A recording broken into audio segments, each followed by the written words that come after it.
aí, galera, eu queria conversar com vocês hoje sobre um tema muito importante, a toxoplasmose na gestação. Essa é mais uma revisão focada aqui da ginecologia e obstetrícia e vamos com atenção. Em primeiro lugar, eu sou Marcelo Montenegro, sou médico formado pela Universidade Federal do Paraná, sou ginecologista, fiz residência médica na Unicamp e sou especialista em reprodução humana e ginecologia endócrina pela USP de Ribeirão Preto. E agora eu faço parte aqui desse time da Medway, esse time que vai levar vocês lá para o topo das listas das provas de residência médica de todo o país e principalmente as principais instituições aqui de São Paulo. Então vem com a gente, tá? Se o seu sonho é fazer residência médica em São Paulo, a gente vai revisar aqui no YouTube os assuntos mais importantes para suas provas, tá? E se liga também no nosso guia estatístico das instituições. Tem o link aqui na descrição, são guias gratuitos que mostram os principais temas de cada uma das provas aqui de São Paulo, da USP de São Paulo, da USP Ribeirão, Unicamp, Santa Casa. Presta atenção, tem do Einstein, tem do Sul São Paulo, tem de todos, tá? Presta atenção porque a gente fez uma estatística realmente dos temas que mais caem em cada uma das provas, ok? Então, vamos começar a revisar esse tópico aqui que é muito prevalente nas provas. Bom, a toxoplasmose, tá bom? A toxoplasmose, ela é uma doença com alta incidência aqui no Brasil. O Brasil é, inclusive, um dos países com maior incidência em todo o mundo, junto com a França. São os dois países aqui com maiores incidências de casos de toxoplasmose. E ela tem um grande potencial de sequelas durante a gestação. Apesar de a gente não ouvir muito falar de toxoplasmose em pacientes adultos saudáveis com boa imunidade, né, na gestação ela pode levar a sequelas importantes no feto. Sequelas principalmente aqui de surdez, cegueira, atraso do desenvolvimento neuropsicomotor, tá? Então por isso que na gestação a toxoplasmose é uma doença muito importante aqui de ser rastreada, tá? E, inclusive, ela é de notificação compulsória. A gente tem que notificar toxoplasmose quando ela é congênita e quando existe a toxoplasmose gestacional, tá? Então tem que lembrar aqui desse tópico que também cai na tua prova, ok? Bom, e vamos falar um pouquinho do agente causador da toxoplasmose.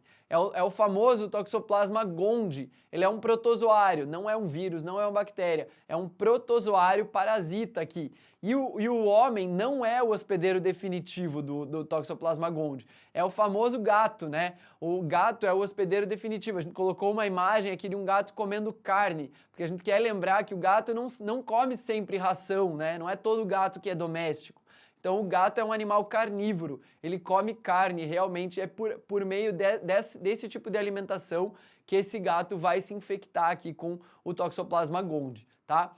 A gente tem que ver também que o homem é um dos hospedeiros intermediários. A gente pode ter outros animais, inclusive o boi, o gado ali, que vai levar a transmissão por meio da carne crua também, né? Então isso é bem importante. O toxoplasma ele tem um ciclo de vida que ele apresenta 3 formas, tá? Uma delas são os taquizoítos, que eles são aqueles relacionados com as doenças mais agudas e é a principal forma que atravessa a placenta, tá? Então nesses casos eles são os mais graves. A gente tem também os bradizoítos, né? Os bradizoítos são aquelas formas que vão se formar dentro dos organismos intermediários, mas somente nos gatos, nos hospedeiros definitivos, que a gente vai ter a formação dos esporozoítos a partir dos bradizoítos. E os esporozoítos são as formas que vão ser liberadas na natureza e a partir delas vão ser formados vários oócitos que vão infectar aí os alimentos, a água mesmo. Então, a partir das fezes dos gatos contaminados, a gente vai ter a liberação dos oócitos e a partir disso a gente pode ter a contaminação de águas e alimentos, ok? Então, água e alimentos contaminados também é uma forma importante de contaminação, tá? Então, a gente tem aqui o ciclo de vida, né? Os gatos, os felinos são os principais infectados aqui que acabam eliminando oócitos pelas fezes. Os oócitos contaminam a água e o solo e também contaminam frutas e verduras. Essas frutas e verduras podem ser comidas, né? Podem ser alimento para outros animais, bovinos, caprinos, suínos. E isso aqui vai levar a uma infecção da carne desses animais, que pode reinfectar os felinos, mas ele também pode ser consumida pelos humanos, né? Pode ser inclusive consumida aqui pelas gestantes. Então, as formas de transmissão da toxoplasmose na gestação, né, pode ser por meio da alimentação a partir de carnes contaminadas ou a partir de água ou outras frutas e verduras contaminadas com oócitos. Também a gente tem contaminação por transfusão, né? Isso é mais raro, obviamente, e a contaminação do feto, né, por infecção, por transmissão vertical, vai se dar por meio da gestante infectada, tá bom? Então, aí só para revisar as principais formas de transmissão da toxoplasmose para o humano, a partir de água e alimentos, frutas e verduras contaminados, mas também por meio da carne crua, né, da carne contaminada, né, a partir da alimentação desses animais, dos oócitos que estão presentes no meio ambiente, ok? Bom, uma das coisas que a gente tem que lembrar é que a doença aguda, ela é muitas vezes assintomática. Então é muito comum que ela passe totalmente despercebida, tá? Em alguns casos mais raros até, a gente tem alguns sintomas inespecíficos: febre, mialgia, artralgia, cefaleia, faringite, racha cutâneo. Passa como uma virose qualquer aí, mas na verdade era uma doença por toxoplasmose, tá? E isso passa de forma batida, a gente nem percebe. Muita gente já teve o contato, vai fazer sorologia, tem lá um contato prévio e nem sabe que teve a toxoplasmose, ok? Mas na infecção congênita ela pode ser muito grave. E ela quanto mais precoce acontecer essa infecção congênita, mais grave ela é. Tem até um paradoxo aqui da toxoplasmose congênita, porque quanto mais precoce, mais grave ela é. Mas quanto mais tardia, mais comum é de acontecer essa transmissão para o feto, porque esse feto vai ter mais contato com a placenta. Então é mais fácil essa transmissão. Mas quanto mais precoce, menos desenvolvido está esse feto e mais interferências aí nesse desenvolvimento a toxoplasmose vai ter, tá? Então quanto mais precoce, mais grave é a toxoplasmose congênita, ok? Pode levar a abortos, óbitos fetais, malformações principalmente neurológicas. Aqui a gente viu surdez, né, alterações visuais. E no terceiro trimestre tem mais risco de ter infecção, porém tem menos sequela. É aquele paradoxo: quanto mais tardio, menos grave. Quanto mais precoce, mais grave, mas menos comum de acontecer essa transmissão, ok? O quadro típico de uma infecção congênita por toxoplasmose acontece com corioretinite, então alteração da visão, ventriculomegalia, principalmente por hidrocefalia. A gente pode ter algumas calcificações cerebrais, tá? Macro ou microcefalia, macrocefalia por hidrocefalia, microcefalia por reabsorção de tecido neuronal. E retardo mental, a gente tem alteração em todo o tecido neural, pode ter retardo do desenvolvimento neuropsicomotor, tá? Hepatosplenomegalia, ascite fetal, catarata, hidropsia fetal, são alterações bastante comuns naquelas STORCHs, né? Naquelas infecções congênitas. O T de STORCHs é inclusive para toxoplasmose congênita, porque ela dá muitas alterações, tá? E a gente tem inclusive uma tétrade, prova adora esses nomes, né? Então a tétrade de Sabin, corioretinite, hidrocefalia, calcificações cerebrais, macro ou microcefalia. Se a gente vir isso na nossa prova, a gente vai ter que pensar em toxoplasmose congênita, tá? Esse é o quadro típico, mas tem alguns outros casos em que a gente pode ter simplesmente uma restrição de crescimento intrauterino, né? O paciente vai ter uma redução dessa velocidade de crescimento intrauterino e isso pode estar relacionado à toxoplasmose, tá? Também a gente pode ter casos de prematuridade ou mesmo alteração de líquido amniótico, né? Um oligoâmino é mais comum aí por insuficiência placentária relacionada à toxoplasmose, tá? Então, quadro típico, mas a gente tem outros quadros que não são tão típicos, mas podem estar relacionados a toxo também, tá? Presta atenção agora no diagnóstico sorológico na gestação. É isso aqui o principal tema que cai na prova relacionado à toxoplasmose na obstetrícia. O rastreamento no pré-natal ele vai ser feito com principalmente 2 exames. ELISA para toxo, IgG e IgM. São esses os exames iniciais para avaliação da toxo. E, em primeiro lugar, a gente tem que fazer esses exames para poder seguir, principalmente aqueles pacientes que são suscetíveis, né? A gente sabe que a toxoplasmose aguda, ela é grave, mas aquelas pacientes que já têm imunidade não tem que se preocupar tanto com a toxoplasmose, mas aquelas que são suscetíveis têm mais riscos de desenvolverem doença aguda e sim, tem mais riscos de desenvolverem a toxoplasmose congênita, que a gente já viu, pode ser muito grave, tá? E, então, aqui, os nossos dois testes principais. O IgM ele detecta a doença inicial, mas ele é detectável, então, 5 a 14 dias após a infecção, ele demonstra uma infecção recente, tá? Mas, mesmo ele sendo um marcador de infecção recente, ele ainda pode permanecer por até 18 meses. Então, 1 ano e meio depois da infecção, a gente ainda pode detectar o nosso IgM, tá? E é isso aqui que vai causar tanta confusão no rastreamento do pré-natal, tá? Mas vamos ver aqui que isso aqui não é um bicho de 7 cabeças, tá? O IgM, então, pode ser detectado até 18 meses depois da infecção. O IgG, ele tem um pico máximo, ele vai aumentando a sua concentração, ele tem um pico máximo depois de 2, 3 meses da infecção, tá bom? Então, ele mostra imunidade mais tardia, tá? Mas ele ainda também tem algumas especificidades aqui que a gente vai ter que dar uma olhada, ok? E quando a gente tem esse IgG e IgM, a gente tem vários possíveis resultados. Eles são os exames que vão ser pedidos no primeiro trimestre da gestação, assim que a paciente chegou pra gente, lá com 7, 8 semanas, tá bom? Esse seria o ideal. Mas a gente pode ter IgM e IgG negativos. Quando a gente tem isso aqui, o que me significa? Significa que eu não tive contato com toxoplasmose. Essa paciente é o quê? Ela é suscetível. São essas pacientes que a gente quer identificar para que elas não tenham contato com toxoplasmose, para evitar que elas tenham doença aguda durante a gestação, né? Porque aí sim tem mais riscos para o feto. E o que a gente vai fazer nessas pacientes suscetíveis? Indicar medidas comportamentais para prevenção de infecção aguda. Mas o que são essas medidas? Lembrando lá, a gente tem transmissão por meio de carnes cruas contaminadas, alimento, água contaminada, né? Ou manuseio ali de solo. Então é contra isso aqui que vão ser as minhas medidas. Eu tenho que pedir para essa paciente evitar carnes cruas ou mal passadas, tá? Não precisa evitar carne. O toxoplasma, ele é muito vagabundo. Ele morre muito facilmente ali com calor, tá? Então pode comer carne, mas não pode comer nem carne crua e nem mal passada, tá bom? Então aquele carpaccio, né, nessas pacientes suscetíveis, tá proibido, tá?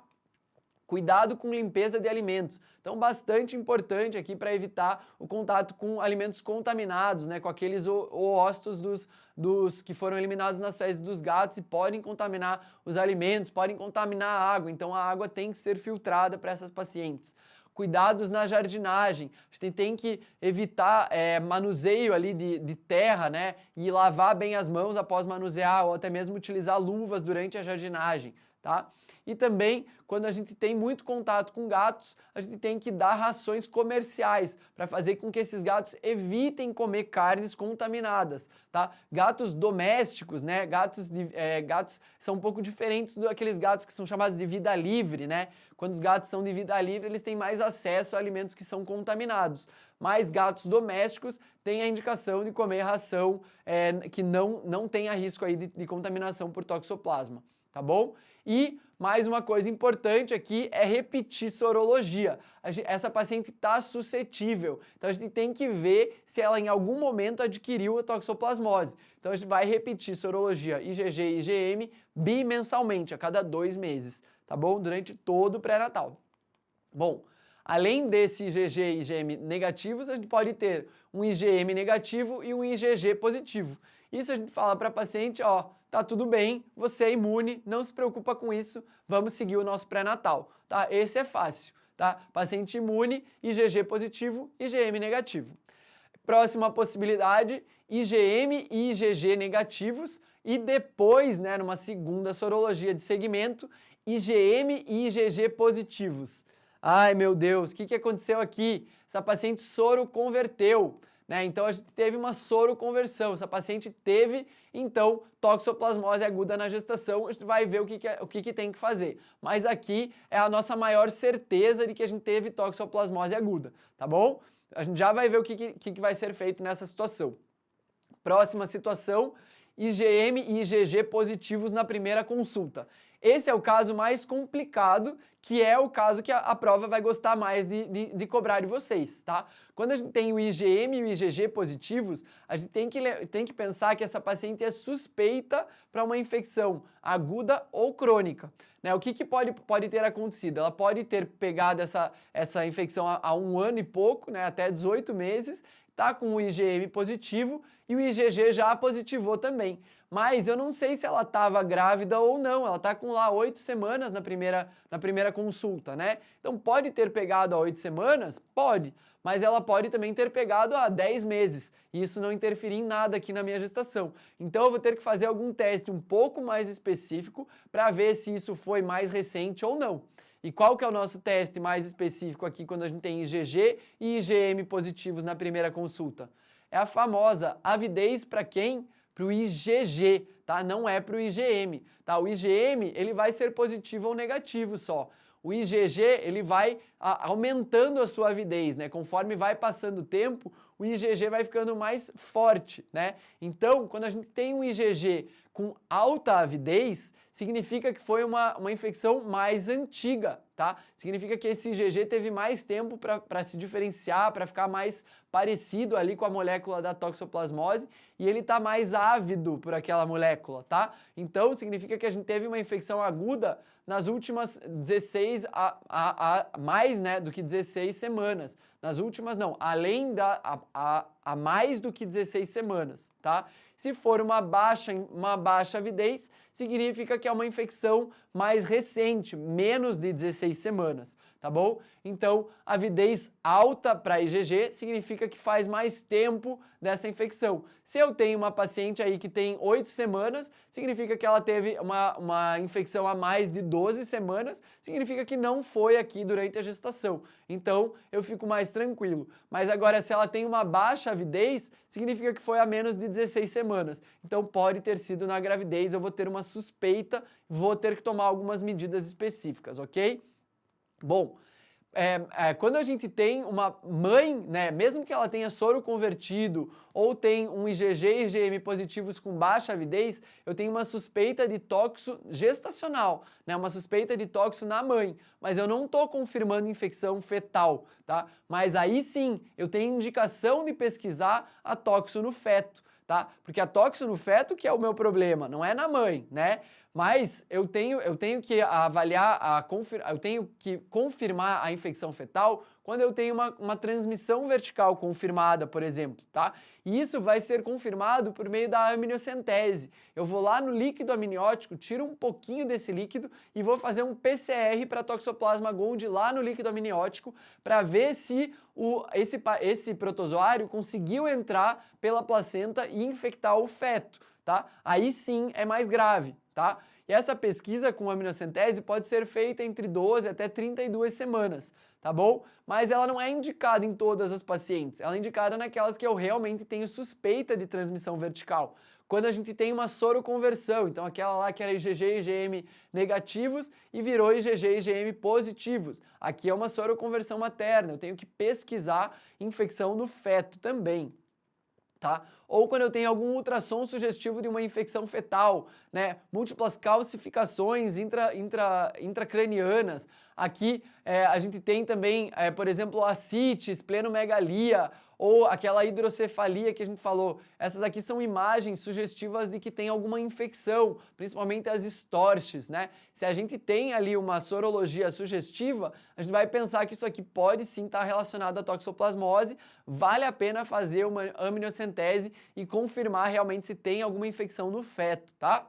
Bom, e também se a gente tem, por exemplo, uma restrição de crescimento muito importante, aí também a gente vai ter uma suspeita maior de infecção fetal, tá? Então vamos revisar aqui as minhas possibilidades de sorologias de IgG e IgM no rastreamento do pré-natal.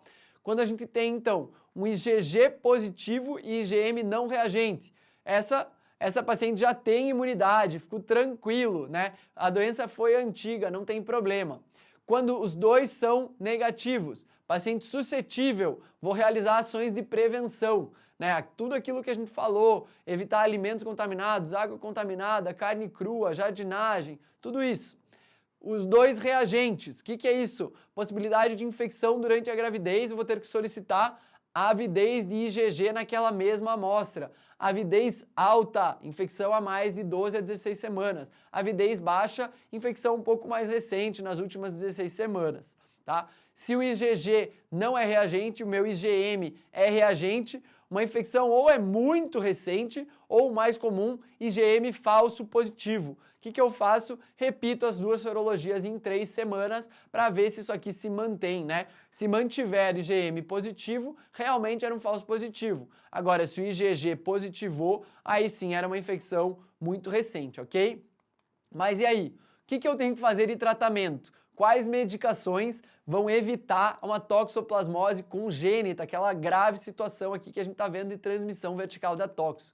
Então, em qualquer suspeita de toxoplasmose na gestação, eu vou ter que introduzir a espiramicina profilática. Essa é uma medicação que vai bloquear e retardar a passagem do protozoário através da placenta. A espiramicina não vai matar o toxoplasma, ela não está tratando a infecção, mas ela está bloqueando a transmissão vertical, tá? Então, por isso é muito importante eu fazer a espiramicina em qualquer paciente suspeita e manter esse segmento com ultrassom para ver se vai ter algum sinal aí de infecção fetal, tá? Então, lembrando aqui, por exemplo, se eu tenho uma baixa avidez, né, IgG e IgM positivos, com baixa avidez em pacientes de primeiro trimestre, eu inicio espiramicina, tá bom? Se eu tenho uma soroconversão, eu inicio espiramicina e vou fazer pesquisa lá no feto, tá bom? Mas agora, se eu fiz a minha pesquisa, fiz a minha aminocentese lá de 12 a 32 semanas, veio um PCR para T-GOND positivo lá no feto, lá no líquido amniótico, eu tenho essa confirmação.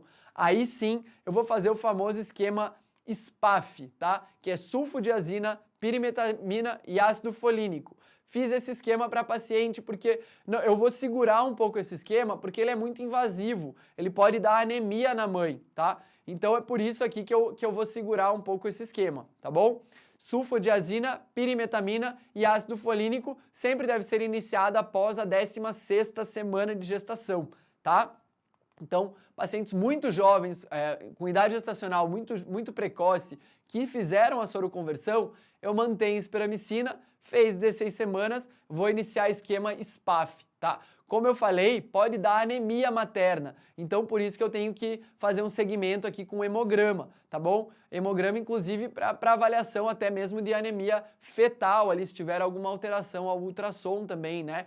Então a gente vai ter que observar algumas coisas. Então, na suspeita, faço espiramicina, confirmado o diagnóstico, sulfadiazina, pirimetamina e ácido folínico, esquema SPAF, tá bom?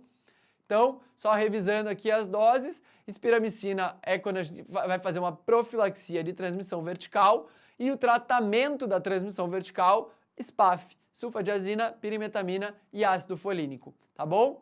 Então, o fluxograma, todo mundo adora um fluxograma, dá uma resumida de toda a nossa aula aqui, né?